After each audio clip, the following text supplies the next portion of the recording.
Good afternoon, ladies and gentlemen. This is George Beal again with VIP Property Group. I want to take a couple moments of your time today to explain to you and show you visually on how to compress multiple images and multiple documents into what's known as a zip folder. So when you email them to us or upload them through our website, you'll be able to do it with ease and success instead of getting errors that the pictures and the files are too big to send multiple ones to us. Basically, as you're going to see here in this example, I'm just using a quick four photos. Obviously, they're not all the same. They don't have to be, but in this case, they're not. And I'm also going to be showing you the two documents. Now, everything you're seeing right here is all going to get compressed into one zip folder. So what you would want to do if you're on a Windows, you want to hit the Control button, or if you're on a Mac, it's the Command button. Then you hit the left mouse and you select any and all the files, whether it's a picture or a document. Also, I want to say real quick, it doesn't matter how many files, whether pictures or documents you have. You could have one, you could have two, you could have 1,000 or more. It does not matter. Once you have them all highlighted, you simply right click.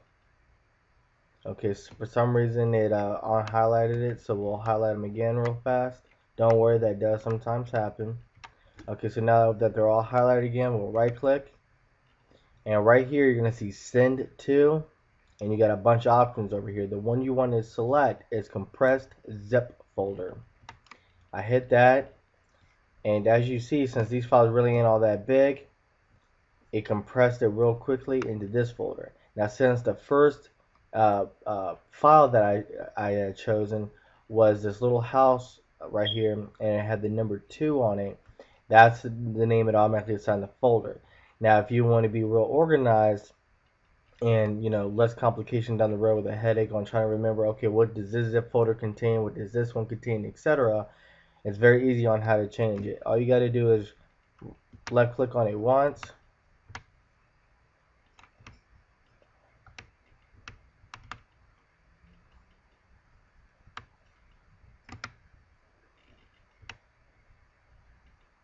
okay, well, generally doing a left click once will highlight it like you see here, where I can change this to whatever I want. However, in the case that it doesn't work like it just did for me, just simply right click and then go down to where it says rename, just like this right here. Right click, hit rename.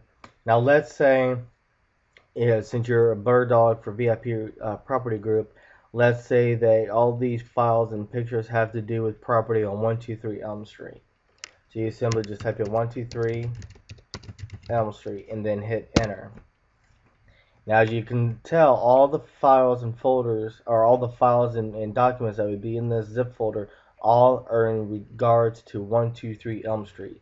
Now, granted, you can name them whatever you want, but since you would be doing this as a bird dog for VIP Property Group, I would definitely suggest you naming the folders for the property, so that way when we get the zip folder, I will automatically know, or one of my associates will automatically know, okay, this deal is for 123 Elm Street. This deal is for 143 Brackett Road. This deal is for, et cetera, and go on from there. Now, basically, what you would want to do, you can open up any email client, whether it's Outlook, AOL, Yahoo, Outlook Express, Thunderbird, I think it's called, as one of the other mail clients. Any of the mail clients will work. And all you got to do is when you go into the mail client, you will simply click on attached files, and then you would scroll to wherever your zip folder is, okay? And then you would just click on your zip folder, and then you would click attach, and I'll attach it to the email, and then you send it to us. Very, very easy to do. Now, what I want to show you real quick is, let's say, for instance, you scanned all the pictures and all your files into into a certain folder on your computer, which is no big deal. Now, what you would do here, and let's say, for instance,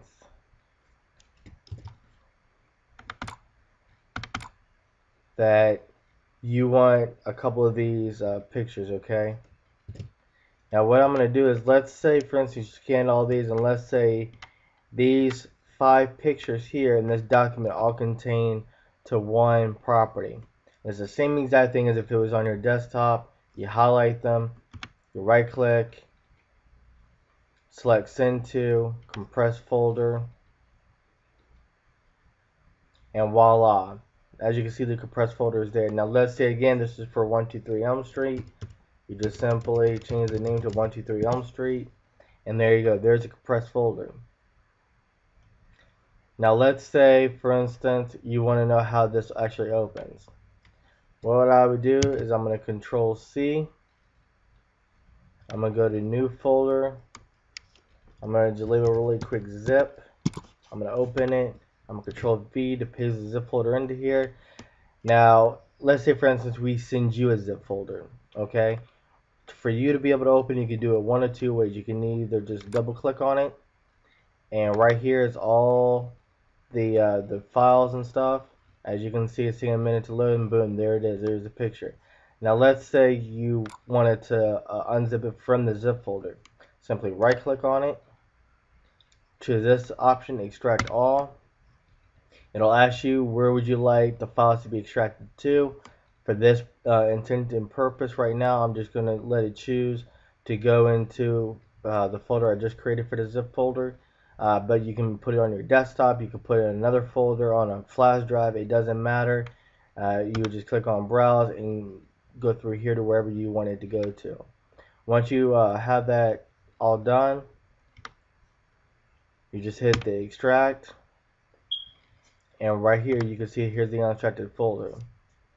You simply click on it again, here's the Word document, here's all the pictures that you had originally zipped. And then that's it, guys. Ladies and gentlemen, that's pretty much all you got to do. You know, anytime you're out at a property, you're taking multiple pictures of the property.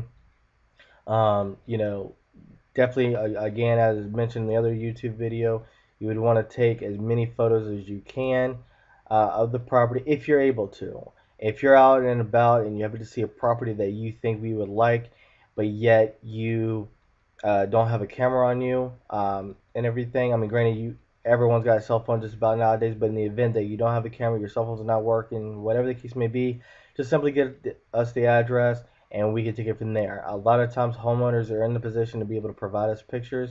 If not, we can speak with you and see if you'll be able to go out there at a later time after we speak to the homeowner and see if you can take pictures. But if you can take them up front, that's always the best option to do.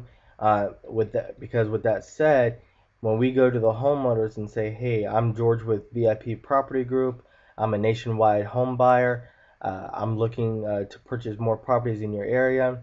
One of my property finders, aka Bird Dogs, was out in your area the other day, having to notice your property and everything. They thought that I might be interested in it. I was just seeing if it's up for sale or if you had any thoughts about selling it. And then we take the conversation from there. Then when we get, if they are interested and we get in the negotiation parts, basically with me having pictures, I can be able to tell if it needs any kind of work done to it, paint, new roof, deck, stairs, you know, landscaping needs to be all done, you know, etc. Then that gives me some willpower to be able to go to them and say, hey, look, all this work needs to be done. You know, this is at least $2,000, $5,000, $20,000, whatever the case may be, you know, worth of repair work and upkeep and maintenance and all that before we can turn around and sell it to one of our cash buyers. So therefore, with that said, you know, taking, you know, what the values of your property minus, you know, the cost that we're going to have, here's what I can offer you. And, you know, as long as you can agree to it, we can move forward. But as always, if you guys, ladies and gentlemen, have any kind of problems or questions or concern at any given time doing this for us, please, by all means, let us know. Go on our website, contact us, email, phone, text, whatever the case may be. You know, you'll either get myself, which as mentioned before in another YouTube video, my name is George Beal. I am the chairman, CEO, and founder of VIP Property Group, or be one of my close associates. He'll be able to also answer your questions. If they can't answer them, they're going to get with me. I'm going to get them answered for you guys, and we'll get to you as soon as possible. Okay, but we want you guys to know, just because you're a bird dog, an independent contractor, you know, even though you're not an actual employee of VIP Property Group, we will treat you fair. We will treat you right. We will treat you like VIP style. We will treat you like you're part of the family. So don't ever be afraid to come to us if you have any questions, concerns. If you're out at a property and you know a part of you is saying, hey, this would be a great property for VIP Property Group, but something in the back of your mind says, oh, I just don't know if this is the right type of property. It really doesn't look vacant. It really doesn't look like it needs any rehab. Simply call us, text us, email us, ask us. You know, let us help you make that determination. As you know, I've always been told, and I always tell people, there is no stupid questions, ladies and gentlemen. The only stupid question is the one you never ask. And even those are really not stupid. It's just, you know, an old saying, basically. Okay, so I apologize for rambling on. I hope this answers y'all's questions about how to compress multiple images and document files. And again, this can work for just about anything. If you guys have any questions, let me know and we'll get to you. Thank you. Have a good day.